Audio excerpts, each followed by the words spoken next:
আসসালামু আলাইকুম, আমি মোহাম্মদ তানবীর রাহি।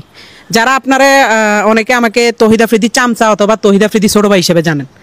তো আজকে আপনাদেরকে কিছু ভুল ধারণা ভাঙার জন্য আমি চলে আসছি। আপনারা জানেন গতকালকে আফ্রিদি ভাইকে বরিশাল থেকে মেবি গ্রেপ্তার করা হয়েছে। তো আমি গতকালকে না, লাস্ট কয়েকদিন যাবত একটা জিনিস শুধু দেখতেছি যে আফ্রিদি ভাইয়ের জন্য যখন জারি হয়েছে যে ওনাকে 28 ঘন্টার ভিতরে গ্রেপ্তার করতে হবে বা 48 ঘন্টার ভিতরে গ্রেপ্তার করতে হবে, সব কিছুর মধ্যে শুধু আপনারা আমাকে ঢুকাই দিতেছেন ওনার সাথে। তো আমার কথা হচ্ছে, আজকে আপনাদের এই সব ভুল ধারণা আমি ভেঙে দিব।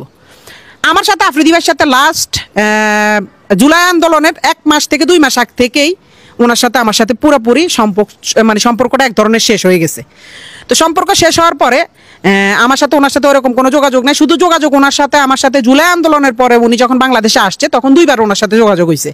একবার হচ্ছে ওনার অফিসে গেছিলাম, হ্যাঁ, উনি আমাকে ডেকে নিছে। আচ্ছা, ওইটা আপনারা ইনশাল্লাহ ওইটার সম্পর্ক আপনারা জানতে পারবেন। এই ছাড়া আরেকবার দেখা হয়েছে ওনার জন্মদিনের দিন। এই ছাড়া আর ওনার সাথে আমার কোনো ধরনের যোগাযোগ নেই, কোনো ধরনের দেখা সাক্ষাৎ নেই। কিন্তু আজকে আমি নিউজ ফিডে ঢুকতে পারতেছি না। আমার পরিবারের উপরে চাপ আসতেছে, আমার উপরে বিভিন্ন ধরনের চাপ আসতেছে যে আমি নাকি তহিদ আফ্রিদিকে ধরাই দিছি পুলিশের কাছে, এবং উনি নাকি নোয়াখালীতে আমার বাড়িতে গেছে। ভাই, আমি নিজে তো জানি না আমার বাড়িতে উনি গেছে। আর এটা যদি আপনারা প্রমাণ করতে পারেন যে উনি আমার নোয়াখালীতে আমার বাড়িতে গেছে বা আমি ওনাকে ধরাই দিছি, তাহলে আপনারা যেই শাস্তি দিবেন আমি ওই শাস্তি মাথা পেতে নিব। আর আরেকটা ছোট্ট বিষয় হচ্ছে, আমার বলতেই হবে, আমাদের তহিদ আফ্রিদি টিম মেম্বারে তো আমি একা ছিলাম না। আপনারা সবাই আমাকে নিয়ে পড়ে আছেন কেন ভাই? আমাদের টিম মেম্বারে তো আমি একা ছিলাম না, আরো 10 জন 15 জন আছে। তাদের নিয়ে কথা বলেন না কেন? সারাক্ষণ আমার নিয়ে পড়ে আছেন কেন? আমি তো এটা বুঝতেছি না। আর আপনারা যারা আমার বলতেছেন যে আমি তারা ধরাই দিছি, ভাই, ওনার আব্বারে মেবি ধরছে রবিবারে।